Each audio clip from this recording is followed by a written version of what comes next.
Në këtë edicion do të ndiqni. Rruga që lidh fshatrat Bardhason dhe Rezin në gjendje të keqe, banorët kërkojnë intervenim.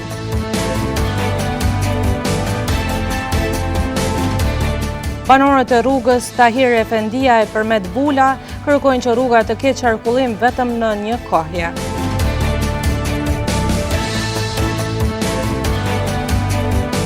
Një hapësirë në Shkugës mbulohet nga mbeturinat. Nga kompania e mbeturinave thonë se do të intervenohet. Mirëmbrëma, po fillojmë edicionin e lajmeve qendrore këtu në televizionin Syri. Me njëherë pasi ushtrua rruga që lidh fshatrat Bardhason dhe Rezin në vitin 2010 u dëmtua, banorët thonë se ajo rrugë është tejet e frekuentuar dhe se ata pareshtur kanë kërkuar sanimin e saj nga institucionet përgjegjëse. Mirëpo ende kjo situatë nuk ka gjetur zgjidhje. Rruga që lidh fshatrat Rezin dhe Bardhason është dëmtuar në masë të madhe. Kështu kanë thënë banorët e këtij fshati, ku kanë bërë me dije që rruga është shtruar në vitin 2010 dhe ende po u bërë një vit ka filluar të dëmtohet. Kjo rruga është shtruar në vitin 2010. 2010 fiks pa i bërë një vit vish ka fillu plasaritja kësaj rruge.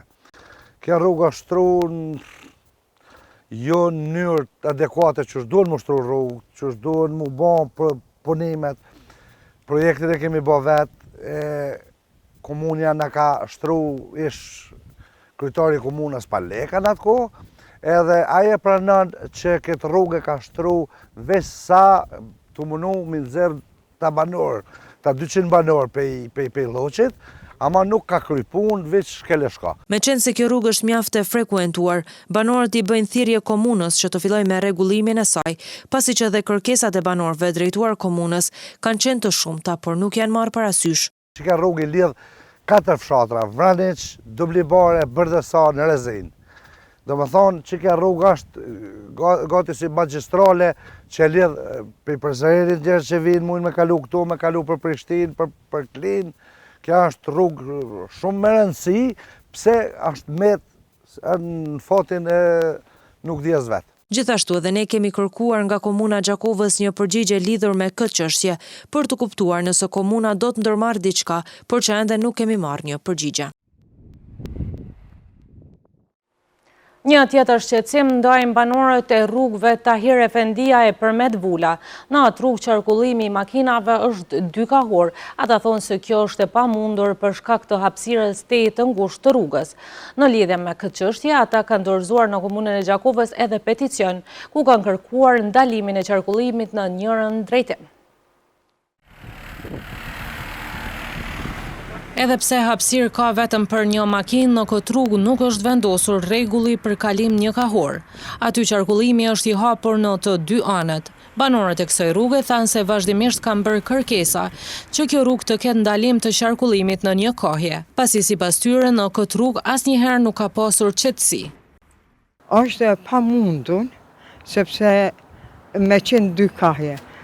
Është shkolla fillore Kelmend Rizvanoli, është shkolla tjetër Mazën Puska.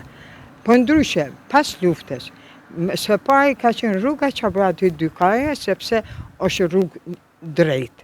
Ndërsa këtu I bjen unaza e dytë për xhamis Hadumit. Është rrumullake. Çfarë vështirësi? Një kahje ka vështirësi e lene me 2 kahje.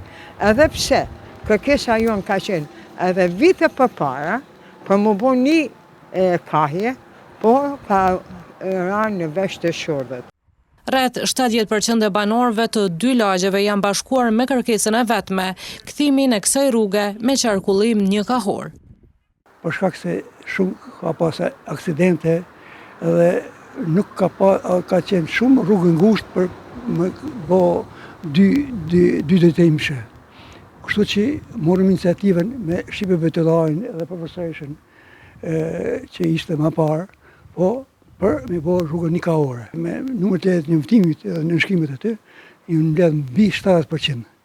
Disa familje që sen kënej pari, dhe më thonë, nuk ekzistojnë, janë në për shtetet huja, po ato kuptohet që s'kena pas mundësiesi. Shala tha se për kërkesën e tyre kanë marrë përgjigje pozitive nga dikasteri kompetent. E kom bo atë kërkesë, e kom qu kuvend komunës, edhe kanë aprovu, kështu që kanë me veç shenjat mu vendosë edhe me bo rruga nikahore. Televizioni Syri ka kërkuar nga Komuna e Gjakovës të di se kur do të vendoset sinjalistika që ndalon qarkullimin në njërën anë dhe përmes telefonit. Drejtori i infrastrukturës Shkumbin Kastrati ka thënë se brenda 10 ditëve aty do të vendosen rregullat e reja të komunikacionit që ndalojnë qarkullimin dykahor. Shtyllat e energjisë elektrike janë kthyer në rrezik permanent për banorët e rrugës Aqif Blyta. Ata kërkojnë intervenim nga kompania gjetëse pasi ato rrezikojnë të bien. Nga kompania për distribuim të energjisë elektrike KEC thonë se në atë zonë është duke u instaluar rrjeti nëntoksor dhe brenda 2 muajve pritet të eliminohet rrjeti ajror. Në rrugën Aqif Blyta në Gjakov, shtyllat elektrike rrezikojnë të bien dhe janë në këtë gjendje jo të mirë prej shumë kohësh. Qytetarët thanë se ndjen të rrezikuar sa herë kalojnë në këtë pjesë. Kaloj ka 2 herë në ditë kënena, ama shumë rrezik. Ka plesh, ka fëmijë, ka mujnë mëra banderat, a mi vra fëmijë ta plesh ta mu kallë kjo banesë të si është. Shumë kesh pra duhet mira mas gjithçysh për mi rregullue. Rryma është sa një rrezikshëm. Qytetarët prapa kamerave thanë se i kanë bërë kërkesë në kompaninë kosovare për distribuim dhe energji elektrike të Kosovës në Gjakov për të zgjidhur këtë problem. Mirëpo, situata po vazhdon të mbetet pa zgjidhje. Televizioni Syri ka kërkuar nga KEC të di se pse nuk është intervenuar në ato shtylla dhe përmes postës elektronike KEC ka kthyer përgjigje. Kompania kosovare për distribuim me energji elektrike të Kosovës është duke realizuar projektin e rrjetit nëntoksor në kuadër të planit investiv në atë zonë të Gjakovës. Projekti pritet të përfundojë brenda 2 muajsh. Me përfundimin e tij do të bëhet edhe eliminimi i rrjetit ajror dhe qytetarët nuk do të kenë probleme me shtyllat elektrike. Dikur një hapësirë brenda shkugzës nga qytetarët është shfrytzuar për atraksion, ndërsa sot ajo hapësirë është mbuluar nga mbeturinat. Nga kompania e mbeturinave thonë se në atë pjesë është planifikuar intervenimi dhe shumë shpejt kësaj hapësire do t'i kthehet pamja e merituar. Dikur ky ishte një vend që shumë qytetar e shfrytëzonin për atraksion, ndërsa tash është kthyer në lum të mbeturinave. Është ky lumi në Shkugës, vend që dikur kishte edhe digën për të mbledhur ujin, tashme ka mbetur në gjendje të mjerueshme. Ky vend këtu para disa viteve kur është ndërtuar diga ka qenë ndër vendet më të vizituar dhe e mbushur me ujë. Tash siç shihet nuk ka mbetur asgjë tjetër dhe ujë ka më pak, por vendi ku ka qenë lumi është mbushur plot me mbeturina. Frizi thotë se edhe në këtë pjesë të Shkugës, kompania rajonale Çabrati do të dalë në teren dhe të pastrojë. Faktikisht neve zyra për menaxhim mbeturinave në kuadër të komunës na bën kërkesat për, domethënë për që eliminohen deponit, se ajo është deponi. Mirë po, na kemi kontakte të vazhdueshme edhe me zyrën për menaxhim mbeturinave, edhe besoj që nuk kemi probleme me atë pjesë, do ta realizojmë shpejt. Kryeshefi i kompanisë rajonale të mbeturinave Çabrati, Berar Ferizi, tha se kanë filluar pastrimin në shumë vende të parkut të Shkugës. Që 2 ditë kemi filluar veç pastrimin e disa pjesëve të Shkugës, por domethënë gradualisht se nuk mujim krejt ashtu se nuk kemi kapacitete. Sa i përket pjesës lumit aty ka qenë diga, mirë po është fakt që është dëmtuar ajo. Shpresoj që në të ardhmen, do të thonë muajin e ardhshëm do të fillojmë edhe gradualisht edhe atë pjesë mi bajt.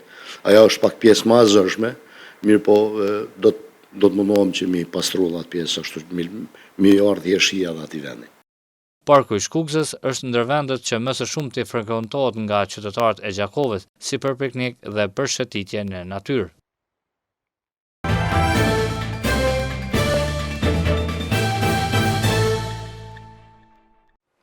Vetëm gjatë muajit janar, 4.424 qytetarë të Gjakovës kanë bërë kërkesë për pajisje me pasaporta në qendrën për pajisje me dokumente në Gjakov. Sipas zyrtarit në këtë qendër, pritjet për të pajisur me këtë dokument shkojnë deri në 30 ditë dhe vështirësi nuk ka pasi ka edhe material të mjaftueshëm për këtë dokument. Me liberalizimin e vizave kanë filluar kërkesat e shumta të qytetarëve për të pajisur me pasaporta. Në qendrën për pajisjen e dokumentave në Gjakov për muajin janar ka pasur 4424 kërkesa për të pajisur me pasaporta. E numri në muajin shkurt ka rënë në 2828 kërkesa. Udhëheqësi i kësaj qendre thotë se janari ka qenë me fluks teje të madh. Na kemi prit një farfluksi për shkak të liberalizimit, mirë po jo këtë masë, di se janar që më thonë turma njerëzit, janar komplet familje më aplikue, ka qenë pak ngarkuar më tepër se që duhet. Sa i përket kërkesave pasaporte gjatë muajit janar, kemi pas 4444 kërkesa për aplikimin e pasaporteve. Në fillim ka qenë edhe muaj i shkurt i ngarkuar, mandej ka pas një tendencë rrëmje dhe ka shkon që vazhdimisht rrohet numri i kërkesave për pasaporte. Tash për folje për dhënat deri me datën 22 dytit, pra muaj i shkurt, kemi pasur 2822 aplikacione për pasaporta. Kështu që në krahasim me periudhën gjysmëjore në janar është një rrëmje ndryshme. Muçaku thotë se pajisja me pasaporta zgjat deri në 30 ditë dhe pritjet në sportele nuk janë të gjata, ato shtohen vetëm gjatë pasditeve. Fluksi pak më i madh që erdhet jo në orën 1 është që ne kemi pauzën prej orës 12 deri në orën 1. Edhe në këtë periudhë kohore mlidhen qytetarët edhe hinë tonë prej rënë dhe duket që ka gushë. Mirë, pas një ore çdo gjë është në rregull dhe qytetarët nuk ju bën më prit fare, procedura normale. Ndërsa sa i përket prodhimit të dokumentave, edhe menaxhmenti i lartë, konkretisht Ministria e Punës së Brendshme ka japur publikisht që mund të zgjat deri në 30 ditë për shkak të grumbullin ose kërkesave shumë të mëdha. Procesi i pajisjes me këtë dokument nuk ka asnjë pengesë pasi sipas udhëheqësit ka material të mjaftueshëm për pasaporta. Nuk ka problem sa i përket materialit, Ministria e Punës së Brendshme ka dokumente të mjaftueshme, kështu që nuk ka shqetësime që dikush do të jetë pa dokument të udhëtimit. Qytetarët e Kosovës nga data 1 janar i vitit 2024 mund të udhëtojnë lirshëm në zonën Schengen dhe kjo rrjedhimisht ka arritur edhe numrin e të interesuarve për të pajisur me pasaporta. Qytetarët e Gjakovës e kanë mirë pritur vendimin për rimbursimin e shisheve të plastikës dhe atyre të qelqit. Ata mendojnë se kjo iniciative qeverisë do të ndikojë edhe në ruajtjen e ambientit, ndërkaq ambientalistët kanë shprehur skepticizëm në lidhje me zbatueshmërinë e këtij vendimi. Ministri i Mjedisit, Planifikimit Hapësinor dhe Infrastrukturës Libur Naliu, ditë më parë ka njoftuar se në Kosovë do të fillojë sistemi i rimbursimit të depozitave. Ai ka bërë të ditur që nga kjo do të mund të kthehen për riciklim shishet plastike, shishet e qelqit dhe kanaqet e aluminit. Një gjë të tillë e kanë mirë pritur edhe qytetarët e Gjakovës. Ata thanë se kjo do të ndikojë drejt për drejt në ruajtjen e ambientit. Ndikon pozitivisht në ruajtjen e ambientit sepse e pastron ambientin. Është shumë mirë pas kanë bo qeveria, se ka marrë këtë vendim se me të vërtetë edhe ka marrë lajonë aty po bën shumë. Vetëm i gjujnë, interesant puna, nuk e marrin. Pse përse merr ti mi qit aty mi marrë pastërtin, e Gjakova gjithmonë nuk në pastër, edhe do ta bojnë pastër. Gjithka ka shishet plastikës të hedhën. Sa mendoni që do të ndikojnë në ruajtjen e ambientit? Do të ndikojnë mos të madhe më mërmendje. Vendimi i mirë për ruajtjen e ambientit, kjo është primore për shëndetin tonë. Mi rujt natyrën është mirë, domethënë vendimi i drejtë edhe i mirë. Në anën tjetër, ambientalisti Arben Bobani thotë se është skeptik për këtë vendim, nëse do të gjejë zbatim apo do të mbetet me kaq. Gjithmonë kemi rezerva ndaj këtyre vendimeve, sepse shpeshherë mesin në letër. Ne kemi edhe vendimet paraprake, qeveritëve të ndryshme, po dhe qeverisë tashme. Kemi vendimet marra për ambientin, po nuk i shohim.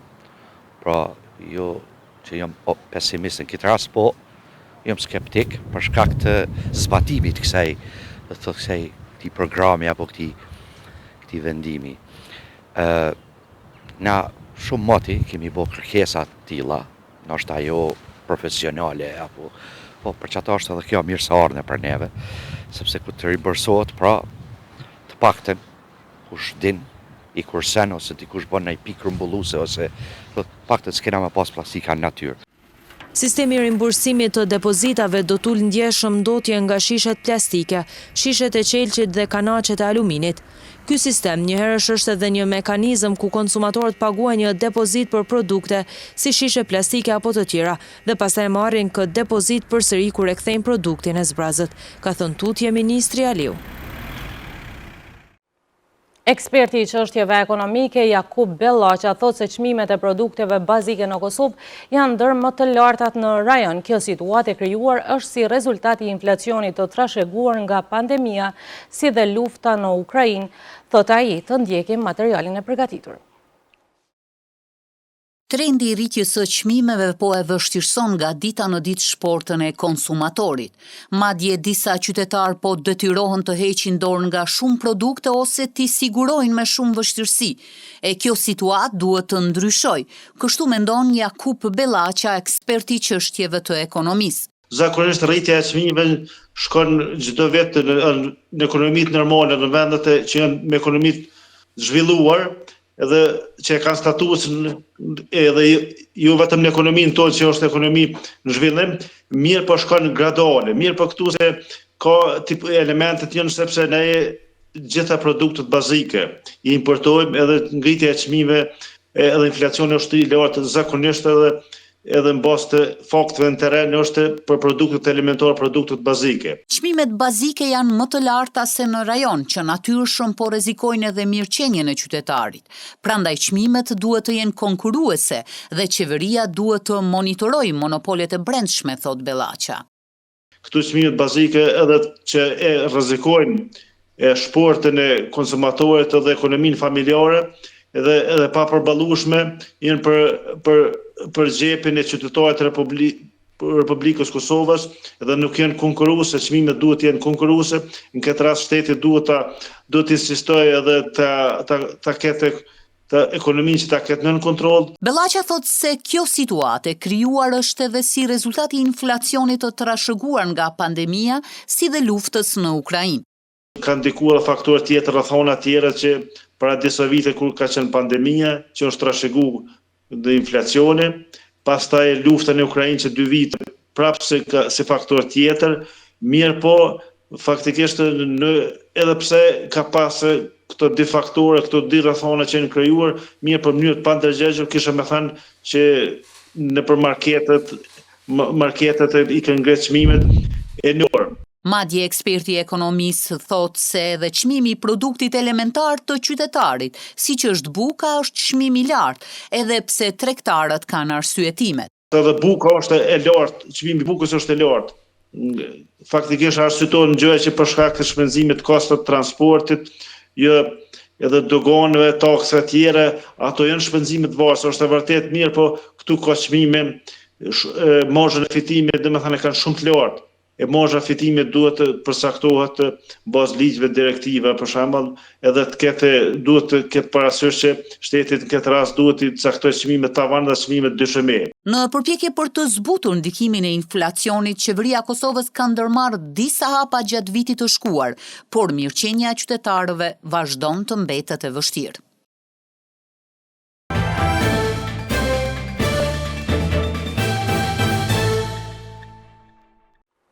Presidentja e vendit, Vjosa Osmani, ka thënë se Kosova nuk mund të ecë përpara pa aleat.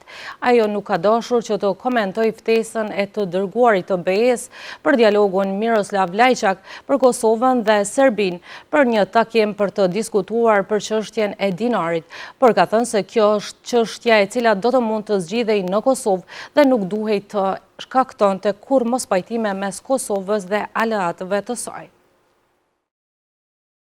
Presidentja e vendit Vjosa Osmani nuk ka dashur që të komentoj ftesën e të dërguarit të BE-s për dialogun Miroslav Lajçak për Kosovën dhe Serbinë për një takim për të diskutuar për çështjen e dinarit, por ka thënë se kjo është çështje e cila do të mund të zgjidhej në Kosovë dhe nuk do të duhej të shkaktonte kur mospajtime mes Kosovës dhe aleatëve të saj.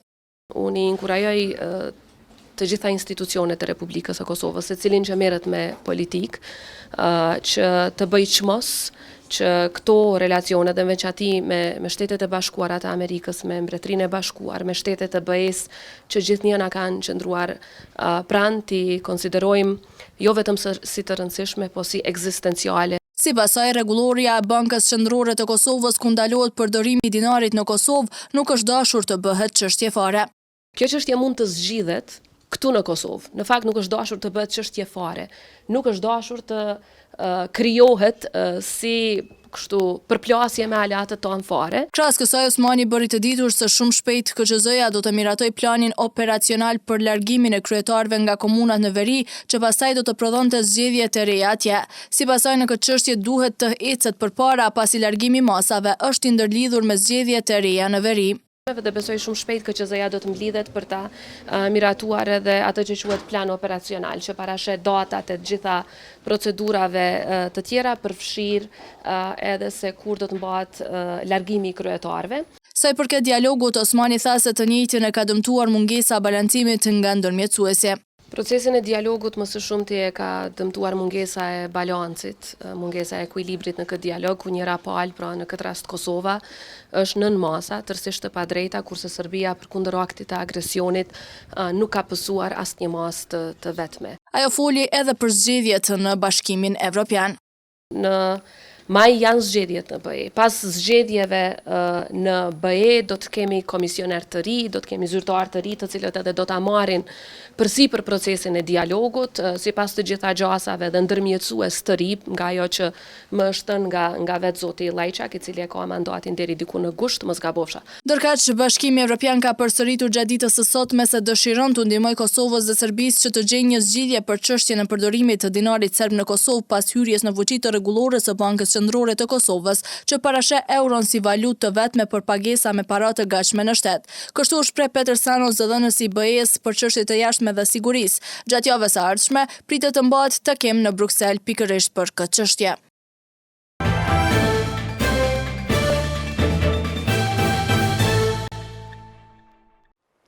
Shqipëria ka thyer rekord për blerje të naftës. Importi në vitin 2023 ka qenë 614.000 ton karburante, sasia më e madhe e regjistruar ndonjëherë dhe sa i afrohet vetëm vitit 2021, kur në vend hyn 611.000 ton. Shqipëria ka importuar në vitin 2023 614.000 ton karburante, sasia më e madhe e regjistruar ndonjëherë dhe që i afrohet vetëm vitit 2021, ku në vend hyn 611.000 ton.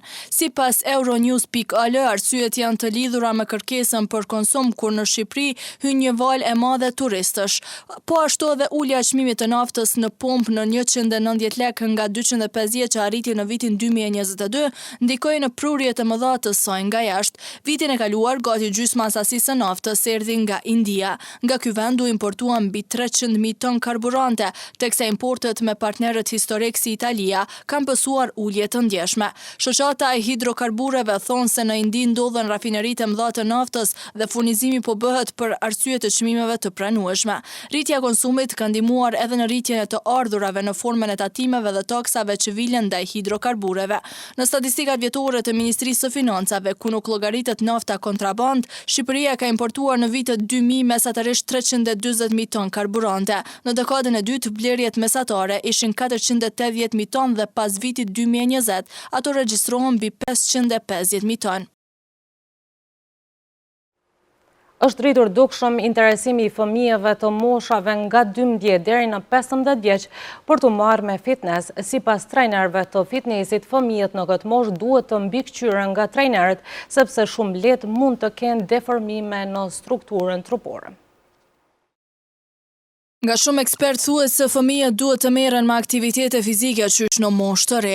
Mbi pesha dhe numri i fëmijëve me qëndrim jo të drejtë është rritur viteve të fundit dhe kjo paraqes shqetësim për shoqërinë tonë, thot trajnerja e fitnessit Nertila Kusari. Aktiviteti fizik më mirë organizuar në qendrat e fitnessit. Do thotë në fitness aktivitetet fizike kur të realizohen duhet të kushtohet rëndësi moshës së fëmijës. Zakonisht, domethënë deri në moshën 11 vjeçare, aktiviteti fizik duhet të përfshijë format natyrale të lëvizjeve, siç janë ecjet, vrapimet, kërcimet, përbirimet e tjera. Ndërsa mbas moshës 11 vjeçare, fëmia mund të ushtrohet edhe në ushtrime të ndryshme të fitnessit, duke i përdorur rekvizitat dhe veglat sportive. Sipas kusarit, është rritur interesimi i moshave 12 deri 15 vjeç për t'u marrë me fitnes. Megjithatë, ajo shton se është shumë e rëndësishme që fëmijët të mbikëqyren nga trajnerët për t'u ruajtur nga deformimet e mundshme. Zakonisht kemi një frekuentim edhe një kërkesë të madhe të fëmijëve të kësaj moshe 11 deri në 15 vjeçare. Unë ju rekomandoj që të merren me fitnes, por gjithmonë duke pas parasysh kujdesin e trajnerit ose një mbikëqyrësi domethënë tjetër dhe zakonisht të konsultohet gjithherë me trajnerin për këshillat, për ushtrimet, për ushqimin, domethënë për t'ju ruajtur do të thotë të lëndimeve të mëvonshme dhe të kenë sukses në përmirësimin e shumë funksioneve të organizmit. Sipas Organizatës Botërore të Shëndetësisë, fëmijët dhe adoleshentët e moshës 5 deri 17 vjeç duhet të ushtrojnë të paktën në një mesatare prej 60 minutash në ditë me intensitet të moderuar deri në të fuqishëm, kryesisht aerobik dhe aktivitet fizik gjatë javës. Po ashtu duhet të kufizojnë sasinë e kohës së kaluar duke qëndruar ulur, veçanërisht sasinë e kohës rekreative para ekranit. Në vazhdim të ndjekim parashikimin e motit për ditën e vem. Sot mbi vendin ton ka mbizotruar mot me vranësira me temperatura që janë luhatur nga 6 deri në 14 gradë Celsius. Moti vranët pritet të mbajë edhe ditën e nesërme, ku temperaturat e ditës do të lëvizin nga 5 deri në 14 gradë Celsius. Mot me vranësira e temperatura që do të variojnë nga 4 deri në 13 gradë Celsius, parashihet të shoqërojnë ditën e diel. 5 deri në 16 gradë Celsius do të jenë temperaturat e ditës së hënë, ditë e cila do të përcillet nga moti vranët e me diell. Moti me vranësira e ku paskuar me diell do të karakterizoj ditën e martë me temperaturat e ajrit që vlerën maksimale do të arrijnë deri në 16 gradë Celsius. 14 gradë do të jetë temperatura maksimale e ditës së mërkur, ditë e cila parashihet të shoqërohet nga moti vranët. Moti vranët e ku paskuhe me reshje shiu pritet të mbaj edhe ditën e enjte, ku temperaturat e kësaj dite do të lëvizin nga 4 deri në 13 gradë Celsius.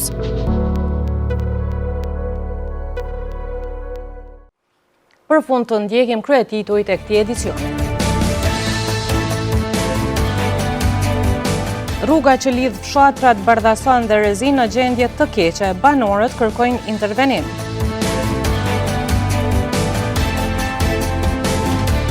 Banorët e rrugës Tahir Efendia e Përmet Bula kërkojnë që rruga të ketë qarkullim vetëm në një kohje.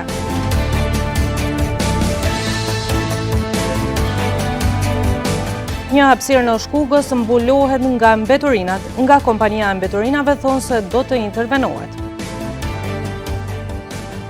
Këtu merr fund ky edicion qendror i lajmeve, ndërkohë vazhdoni të na ndiqni në televizionin Syri si dhe rrjetet tona sociale. Mirupafshim.